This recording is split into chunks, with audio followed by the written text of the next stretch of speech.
দাদা তুমি যেটা করো সেটা আমরা দেখতে পারি, কিন্তু তুমি বাথরুমে যেটা করো সেটা দেখতে পারি না। বাথরুমে আমি কি করি, আর তোমার বাড়ির দাদা ভাই বাবা কাকা জ্যাঠারা বাথরুমে যা করে আমিও বাথরুমে তাই করি।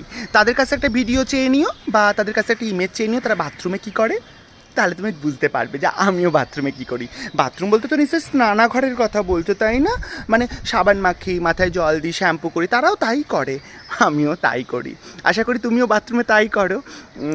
তো আমি না ভিডিও করে মানে দেওয়ার প্রবণতা রাখি না, কারণ আমি জানি তোমরা জনসাধারণরা এতটাই সচেতন নিজেদের স্বাস্থ্য সম্পর্কে, তা বাথরুমে কে কী করে সেটা সবারই জানা আছে। তবুও তোমার ছোট্ট বোন তো, তুমি একটু আবদার করেছো কী করে না করে, তারপরে ভেবেছিলাম একটু আবদার বা একটু মজার ছলে তুমি হয়তো আমাকে কমেন্টসটা করেছো, তো আমি একটু মজা পেয়েছিলাম।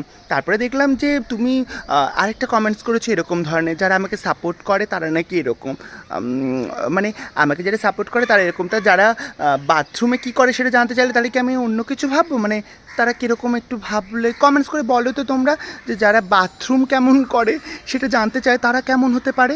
যারা আমাকে সাপোর্ট করে তারা নাকি এরকম পেশেন্ট, তাহলে বাথরুম যারা কীভাবে করে সেটা জানতে চায় তারা কেমন ধরনের পেশেন্ট হতে পারে একটু বলবে। উনি কমেন্টসটা করেছিলেন, তাই জন্য আমি একটু জানতে চাইলাম।